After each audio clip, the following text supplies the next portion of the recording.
سلام بچه ها، اسم من آرشه. امروز میخوام یه دونه داستان جالب براتون بخونم. اسمش هم هست گروه یخی سگ‌های نگهبان. ما تو صفحه اول عکس چیس و ابرس رو داریم. ترجمه عابد قاسم آبادی، غزاله سرشور. یکی بود یکی نبود، زیر گنبد کبوت غیر از خدای مهربون هیچ کس نبود. یک روز آفتابی بود و گشت پنجه‌ای برای سفر بزرگ آماده می شد تا دوستشان را در سرزمین های یخ ببینند. ناگهان صدای بلندی به گوش رسید و کامیون از راه رسید. زوما گفت این کامیون فوق‌العاده است. چیز پرسید ما حالا با این کامیون به سفر میریم؟ رایدر گفت بله، این کامیون با چرخهای بزرگش ما را به هر جا میبرد. دکمه را فشار داد، در کامیون باز شد و یک سگ مکانیکی از آن بیرون پرید.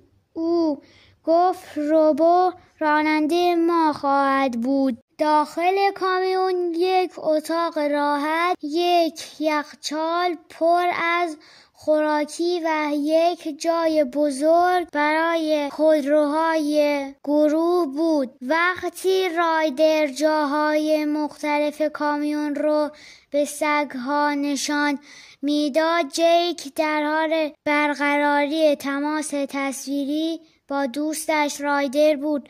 رایدر پرسید جیک هوای سرزمین یخی چطوره؟ جیک گفت نگاه کن چقدر جالبه. نمایشگر تپه های برفی و یک رودخانه یخی را نشان میداد. یک مقدار گرسنه‌ام، الان وقتشه یه خوراکی مقوی بخورم. جیک کوله پشتی اش را زمین گذاشت و گوشی را در جیب کناری اش گذاشت و یک کیک از جیبش بیرون آورد. ناگهان کوله پشتی از روی یخ لیز خورد. سگ‌ها صدایی را شنیدند. وای، تلفنم، نقشه هام، کوله پشتی جیک از تپه‌ای پوشیده از برف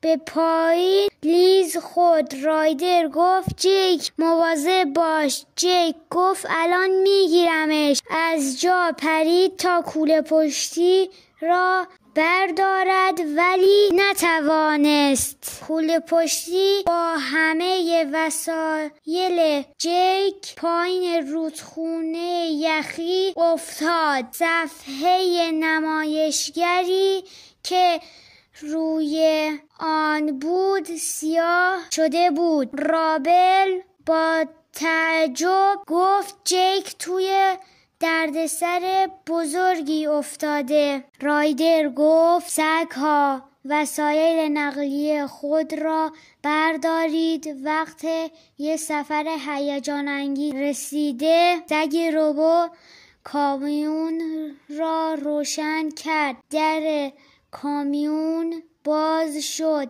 و یک سرازیری از آن بیرون آمد. سگ‌ها سریع سوار وسایل نقلیه خود شدند و گشت پنجه‌ای دست به کار شد. در سرزمین یخ جیک سعی کرد کوله پشتی را از رودخانه بیرون بیاورد، اما ساحل رودخانه چنان یخ زده بود که روی آن لیز میخورد. خوشبختانه یک سگ کوچولو به کمکش اومد.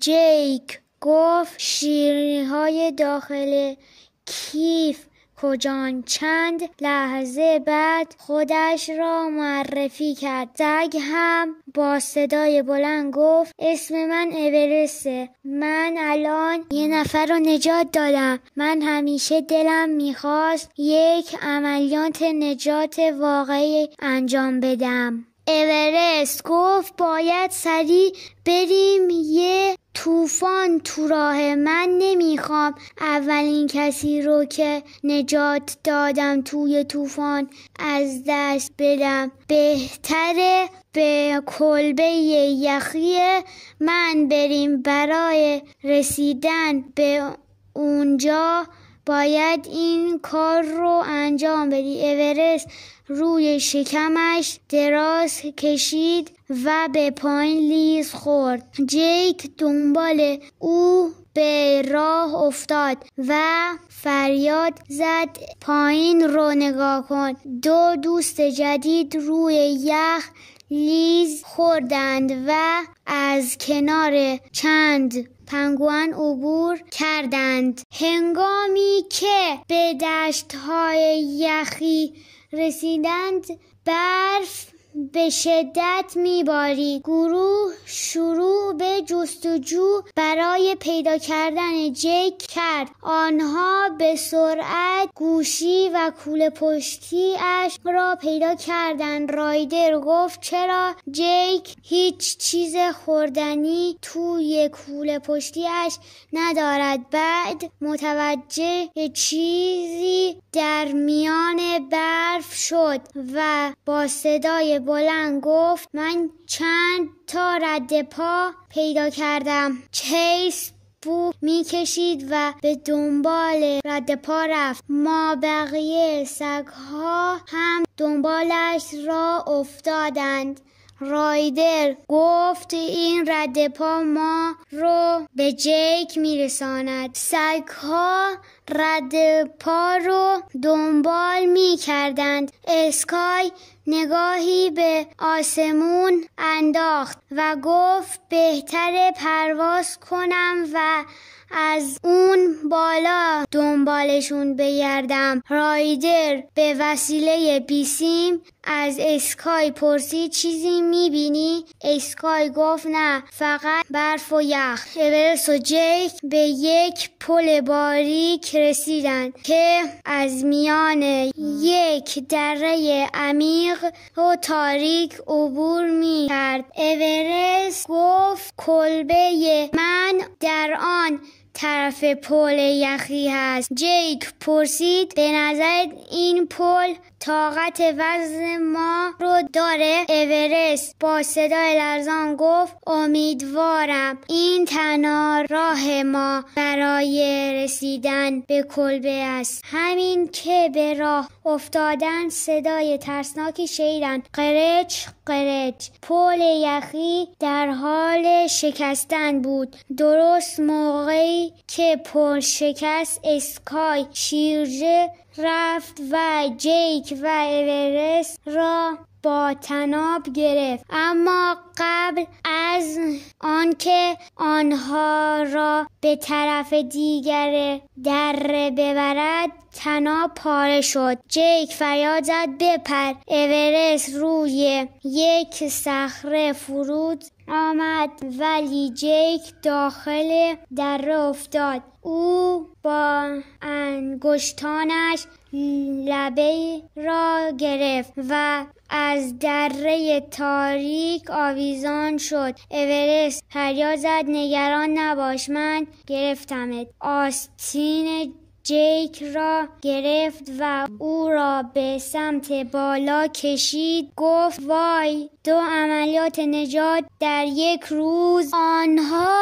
همراه گروه گشت پنجه‌ای سرزمین یخی رو ترک کردند. به کلبه جیک در کوهستان برگشتند. با دیدن شیرینی‌های کشمشی غافلگیر شدند و همه شیرینی‌ها رو خوردند. وای من خیلی شیرینی کشمشی دوست دارم. شما چطور؟ اگه شما هم مثل من دوست دارین تو کامنت ها برام بنویسین. بریم ادامه داستان. جی گفت اورست من میتونم از یک سگ باهوش مثل تو برای کمک در کوهستان استفاده کنم؟ رایدر هم در ادامه گفت برای نجات جیک و نشان دادن مهارت امداد و نجات من میخوام که عضو رسمی گشت پنجه‌ای بشی. اورست که غافلگیر شده بود گفت این بهترین روز عمرمه